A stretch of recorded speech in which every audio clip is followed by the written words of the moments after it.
Toda pessoa nascida no Brasil, em algum momento da sua vida, faz essa pergunta: por que esse país deu errado? Onde foi que erramos? Temos uma área similar aos Estados Unidos, mais ou menos o mesmo tempo de história, uma população que hoje é um pouco menor, mas durante a maior parte da história estava mais ou menos do mesmo tamanho, uma terra mais rica em minérios que as deles, os mesmos problemas históricos de ser colônia europeia, brigas com índios, a terrível chaga da escravidão, com tantas coisas em comum. Como acabamos em lugares tão diferentes? Qual foi o fator que fez a diferença? Uma parcela significativa das pessoas culpa o colonialismo por isso. O fato de que nossas riquezas teriam sido roubadas pelos europeus, que são hoje absurdamente ricos, nos deixando nessa situação ruim que estamos hoje. Se você viaja pela Europa e observa as riquíssimas igrejas e obras de arte decoradas com ouro, pode ter certeza que uma parcela significativa desse ouro veio do Brasil, da região de Ouro Preto e Mariana, que por muitos e muitos anos, no nosso período colonial, nós fomos disparados os maiores produtores de ouro do mundo. Boa parte do ouro que adorna a Europa veio do Brasil.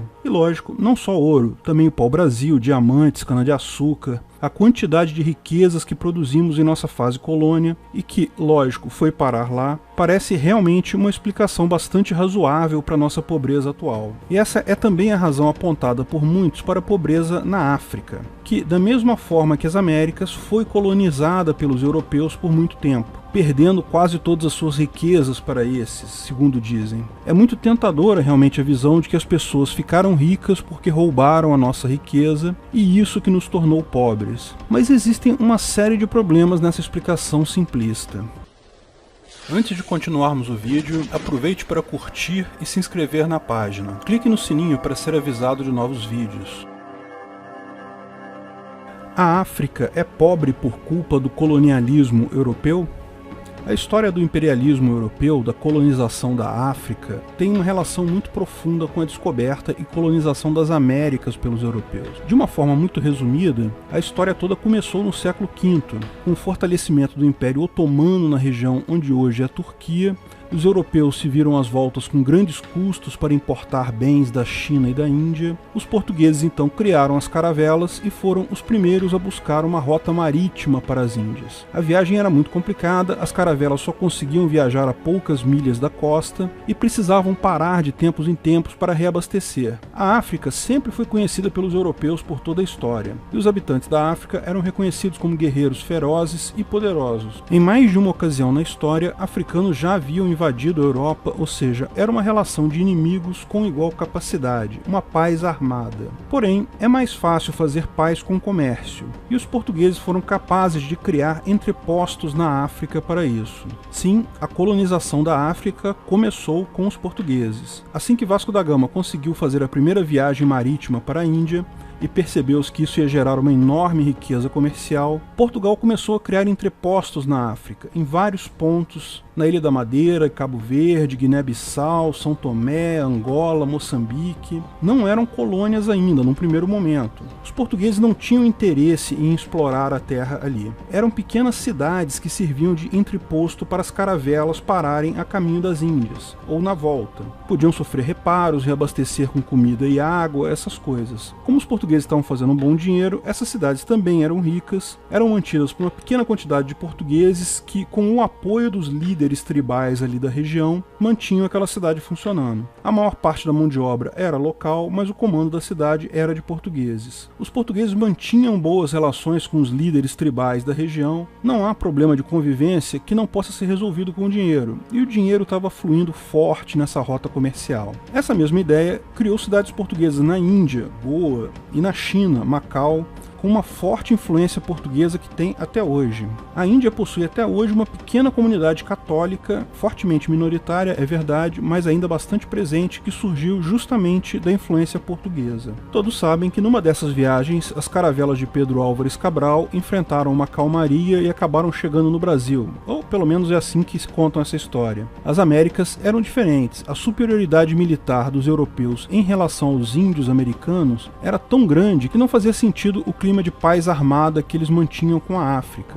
Além disso, a mera ideia de um continente novo, totalmente inexplorado, fazia supor que existiam riquezas enormes que poderiam ser descobertas e exploradas livremente. A África, bem ou mal, já era conhecida há muito tempo, e embora não se conhecesse todas as suas riquezas na época, elas não evocavam o sonho explorador tanto quanto as Américas. O resultado disso é que enquanto as Américas eram colonizadas fortemente, exploradas com europeus buscando ouro e outras riquezas, por muito tempo a presença europeia na África se manteve apenas com algumas cidades costeiras como apoio para rotas comerciais. Como todo livre comércio que tem sucesso, logo Portugal começou a ter concorrentes. Primeiro os holandeses, depois os espanhóis, os ingleses, dinamarqueses, franceses, alemães. Vários outros países europeus criaram também as suas cidades nas costas africanas com a mesma ideia de servir como entreposto para as caravelas que faziam comércio. Além do comércio com a Índia e a China, o costume de escravidão das tribos rivais, que já era prática comum no continente africano, surgiu como uma oportunidade de negócios nessas cidades. Os europeus, em contato com os líderes tribais, perceberam logo que isso era um excelente negócio, tanto para fornecer mão de obra para as colônias, mas também para todo tipo de atividade.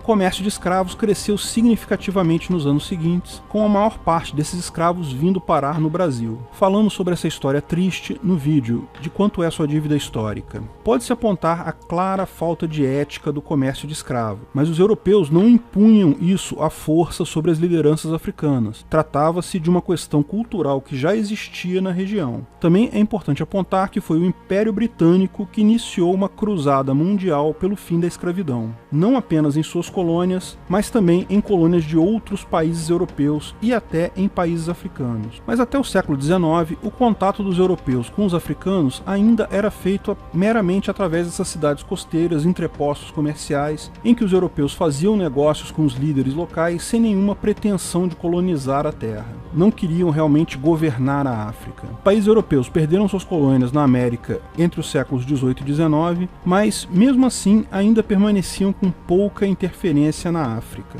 O que mudou tudo foi a Revolução Industrial. Países industrializados da Europa cresceram rapidamente em riqueza com a industrialização, e isso permitiu também um aumento significativo e melhoria das armas e de todo o aparato militar desses países. Além disso, as indústrias precisavam de recursos naturais e mercados para vender seus produtos. Em determinado ponto, os países europeus se viram limitados em seu crescimento pelos recursos da Europa e pelo mercado consumidor da Europa. Usando como uma bela desculpa a sua cruzada pelo fim da escravidão, a Inglaterra começou o processo de efetivamente ocupar as terras e governar partes da África. Ou seja, criou-se essas colônias com a ideia de que era para acabar com o costume da escravidão.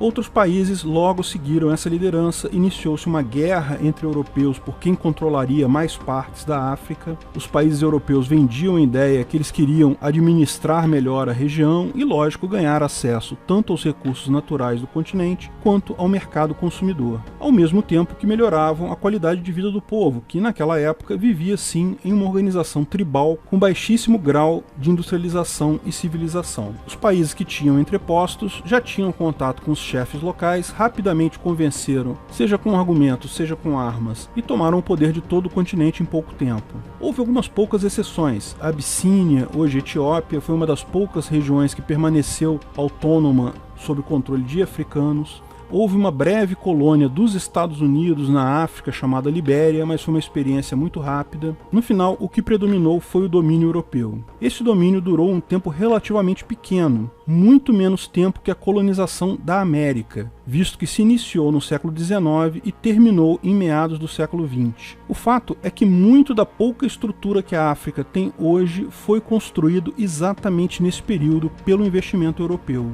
Que os europeus levaram muitas das riquezas minerais e vegetais da África, não tenha dúvida, mas também foram eles que organizaram muito da estrutura desses países. A maior prova disso é que esses países, mesmo após terem se tornado independentes, mantiveram em boa parte as fronteiras e estruturas criadas pelos europeus. Não se trata de menosprezar a capacidade dos africanos. Em termos de capacidade mental, intelectual, social, eles têm a exata mesma capacidade que todos os demais povos humanos, mas é um fato que a estrutura econômica deles, antes dos europeus começarem a colonização, era muito mais precária. E por que a Europa se desenvolveu muito mais que a África nesse mesmo período, nesse período antes da colonização? Que a estrutura econômica da Europa era melhor que a da África nesse período? Afinal, a capacidade intelectual e social dos europeus é a mesma dos africanos. Existem várias teorias para isso, mas a principal explicação é a geografia do continente, que tem um papel central aqui. Pelo menos essa é a teoria que me parece mais sólida.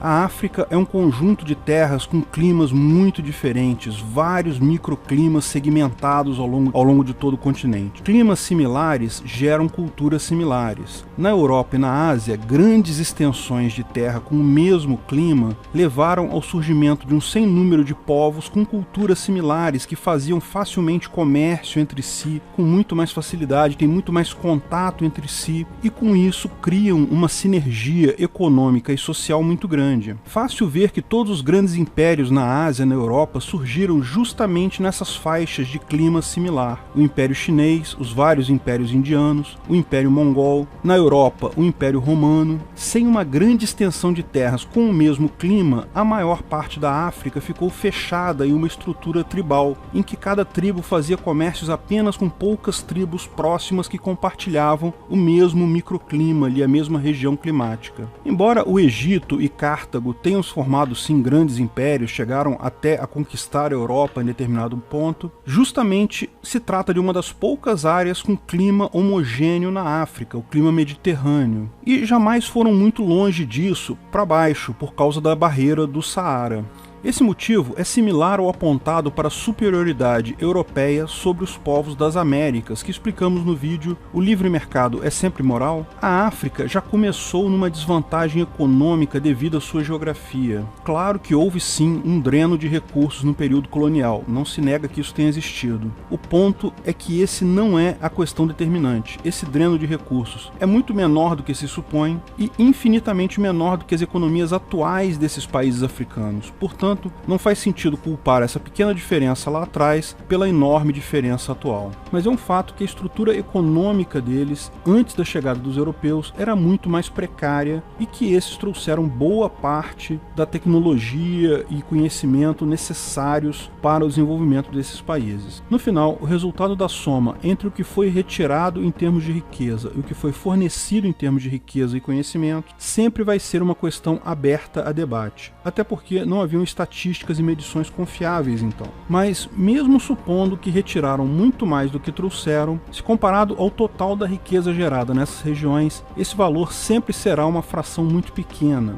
porque a grande quantidade de valor que é gerado em um povo é devido ao trabalho desse povo, não devido a riquezas minerais ou recursos naturais existentes. Essas riquezas são significativas para uma pessoa, para um grupo pequeno, mas não fazem tanta diferença quanto medidas face ao valor gerado pelo trabalho de todas as pessoas em uma grande região. O grande erro que é cometido pelas pessoas que culpam a riqueza dos países europeus pela pobreza dos países africanos é a antiga e persistente ideia de que economia é um jogo de soma zero. Jogo de soma zero é um termo que se usa em teoria dos jogos para uma situação em que, dependendo das escolhas que as pessoas façam, alguns vão ganhar, outros vão perder, mas a quantidade total de riqueza para todos é fixa, é um valor fixo. Já falamos muito sobre teoria dos jogos no vídeo O Equilíbrio de Nash refuta o anarcocapitalismo, mas o que é importante notar é que a economia não é um jogo de soma zero. Se a economia fosse um jogo de soma zero, lógico que, para alguém ser rico, outros precisariam ser pobres. Mas não é. Todos podemos prosperar juntos. A prova mais cabal disso é que, no mundo todo, o número de pessoas tem crescido e a riqueza total de todas as pessoas também aumentou. Sim, ainda há muita desigualdade no mundo, muita gente pobre, algumas pessoas estão sim em situação de miséria completa, mas a maior parcela dos pobres de hoje tem uma qualidade de vida melhor que a nobreza da Idade Média. Se a economia fosse um jogo de soma zero, mais pessoas significariam menos riquezas para todos. O que atrasa muitos países é justamente encarar a economia pela ótica errada, é achar que a economia é um jogo de soma zero. Isso faz com que as pessoas achem válido roubar coisas de quem é mais rico com a justificativa de que, se ele é rico eu sou pobre, então ele deve ter roubado de mim. Inveja e violência fatalmente matam a eficiência econômica. Recentemente, fazendeiros brancos foram expulsos da África do Sul porque supostamente a riqueza deles era roubada dos demais. Além da violência absurda gerada com essas pessoas, que eram pessoas inocentes, que haviam adquirido suas propriedades legalmente, sem uso de violência. Além da violência absurda contra essas pessoas, a economia da região toda sofreu duramente. No momento que as pessoas não têm mais segurança para investir seu trabalho em uma propriedade num desses países, vão certamente investir menos. Muitas vão embora, as que ficam vão adotar posturas conservadoras no investimento. E isso é ruim para todo mundo. Mas o principal erro que muitos desses países caíram, também motivado pela inveja, é o socialismo. A ideia marxista de que existe uma classe dominante de industriais e uma classe operária, e que a classe dos industriais explora a classe dos trabalhadores. É a mesma ideia errada do jogo de soma zero, só que usada pela classe dos políticos, esses sim, verdadeiros exploradores, para manter uma parte do povo contra outra parte do povo e dessa forma controlar todos e roubar impostos de todos. O problema é que, além do objetivo normal de enriquecer a classe dos políticos, que é um objetivo que é conseguido por 100% dos governos na África, isso custa muito em termos de eficiência econômica, pelos mesmos motivos já citados acima. O que torna a África pobre é a profusão de sistemas socialistas e comunistas dentro dos países de lá. Um socialismo radical que, embora seja algo ruim até em países ricos da Europa, muitos deles estão sofrendo com esse problema também, é algo mortal para economias menores. O mesmo pode ser dito do Brasil. Ao mesmo tempo que os portugueses levaram muito do ouro daqui, fato é que poucas igrejas no mundo são tão ricas com tanto ouro quanto algumas igrejas em Ouro Preto, Salvador e outras cidades brasileiras. Também, toda a infraestrutura do país, para o bem ou para o mal, foi iniciada pelos portugueses. No final das contas, ao somar a riqueza total de um país, o trabalho das pessoas vale muito mais do que riquezas naturais. E a quantidade de riquezas naturais descobertas e exploradas depois da independência é várias ordens de magnitude maior que as pepitas de ouro levadas como imposto pelos portugueses. Pode-se ver claramente que, abandonando essa ideia errada do jogo de soma zero, o colonialismo não é o problema. Até porque existem países como os Estados Unidos e a Austrália que foram colônias exatamente como o Brasil e foram colônias por muito mais tempo que a maior parte dos países da África e conseguiram vencer na economia. Tem um padrão de vida bom hoje em dia. O problema da África, bem como o problema do Brasil, nunca foi o colonialismo. O problema é o socialismo. Obrigado por assistir nosso vídeo. Comente abaixo se tiver dúvidas ou sugestões de novos temas.